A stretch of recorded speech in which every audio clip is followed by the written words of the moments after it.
The second and final pre-season Formula One test is already well underway here in Barcelona, with just 2 days of running left before the teams jet off to Australia. But the mind games have already begun between Mercedes and Ferrari.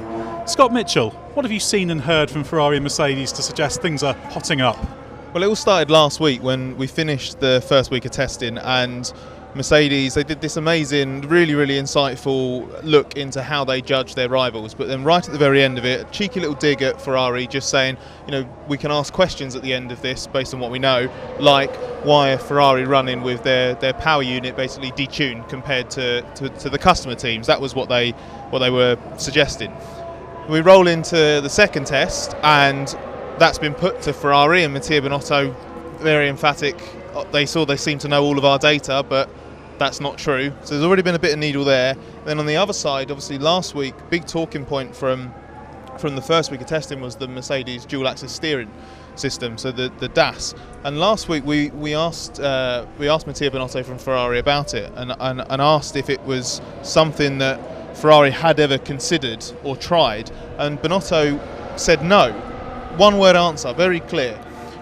Get to day one of the second test, and all of a sudden now Binotto's saying that Ferrari have thought about this device in the past, and they chose not to pursue it on legality grounds and performance grounds. But that wasn't the case a few days ago, and I guess it's possible that he's clarifying what he said last week, or maybe he misunderstood exactly what he was being asked, and there might be some kind of nuance that's not quite come clear. I think it's maybe a little bit more that Ferrari want to try and take hold of this DAS narrative and just start to point that legality finger towards Mercedes a bit. And briefly, do you think he's right about the engine modes, or do you think Mercedes are right? I think you're better off throwing that question to the person to my right. I don't think they've turned it up to 11. Let's put it that way. I think there's definitely more in reserve. It just comes down to exactly how much they're holding back. That certainly seems to be the case. Gary Anderson, you've got many years as an F1 technical director under your belt. I like to think of you as a gamekeeper turned poacher. Now you're a Formula One journalist. Did you ever play any mind games in your day? Well, if you had the opportunity to be fast enough, you would sort of try to do something. I mean, normally you try to make sure that you did your lap times, and you made sure that other people thought you had more fuel in the car maybe than what you had. So yes, you did, but we were never in a position really to have the top end success for mind games become a big thing. You're usually focusing a lot on yourself, whereas between Red Bull, Ferrari and Mercedes, there is quite a lot that goes on, I believe, and it is just like Mercedes saying what they did last week. It might just be saying, well, Ferrari are actually worried about the reliability of their engines, and simply if they wanted to test the engine at full power, they could just probably put in like 30 kilograms of fuel or something at the same time. If you go out, you're driving the engine harder, but your performance looks more or less the same, because it's just about power and weight. So the acceleration would just look the same. So, there is ways of doing it and keeping your powder dry as such to make sure everything's okay. I don't see why Ferrari would not be using their engine at a reasonable level. Yes, there'd be a little bit more left in it for those 2 or 3, 5 laps or whatever you're going to do in qualifying, but I think they'll still be using a reasonable level. But the suggestion that the dual axis steering of Mercedes, that Ferrari had considered it, weren't sure it would be legal, do you think that's maybe laying the foundations for grounds for a possible protest when we get to Australia? Because of course everything the FIA has fed back to them so far is an opinion, not a binding technical ruling, shall we say? Yeah, I mean, I wouldn't be surprised at all, because there are obviously a set of consequences that come from changing anything. Now, whenever you're steering the car, basically you'll change the car aerodynamically quite dramatically, but you're steering one wheel outwards and one wheel inwards, so you sort of think, right, they'll cancel each other out. They don't, because you try and make that work for you.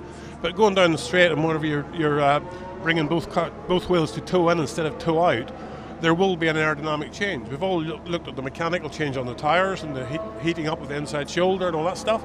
But I looked at the video again a few times, and what I saw, the movement of the front wheels, I believe is more than going from the toe out you would normally run to straight ahead. I think they're going to a significant amount of toe in.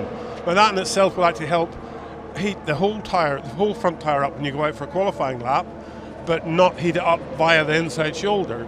But there will be an aerodynamic change. Now, if I was Ferrari and I wanted to look at it, I would be doing some good CFD modelling.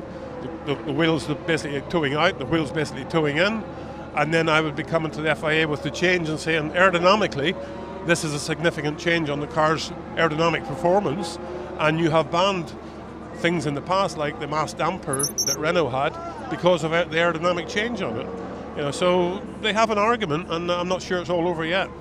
When Scott, we haven't talked about Red Bull. They were very happy after the first test with mileage. We have seen some problems today. A few chinks in the armour showing for Red Bull, or just normal testing glitches? Well, everyone has setbacks during testing at some point, but it wasn't good that the first hour and a half or whatever it was on the first day of the second test that both the Honda-powered cars are in the garage, and my understanding is that is just coincidence. It's car issues for both rather than a power unit problem. And on the Red Bull side, apparently it was something to do with the rear suspension, so they were having to do some work there. It did cost them, obviously, a lot of track time, and I think they've, any time you lose upwards of 10, 20 laps, you're going to start to feel it, because that's, especially nowadays, that's between a third and half a day's worth of running. And I think they're now going to be at least half a day's worth of mileage behind Mercedes.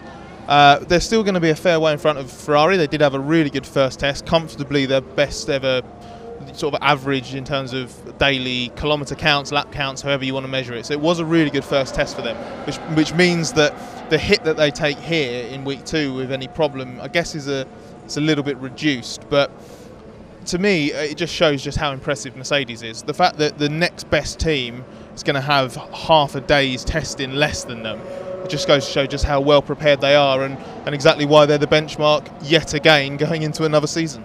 Well, on that topic again, Gary, mind games or not, future DAS protest or not, everything's coming up Mercedes, isn't it? Everything's working, they're going well, they look quick. No reason for them to be worried at this stage. No, so far everything's coming up Mercedes, but in Red Bull's case here and AlphaTauri, if you're going to have a problem, you're better to have it here in Barcelona than in Melbourne. So, they'll look at that and say we lost a bit of time, but we'll have a more reliable car when we get to the first race. So, yeah, it looks a bit of a Mercedes walk in the park at the minute, but I'm just not quite sure. I think there's something else coming in there. Red Bull still impresses me.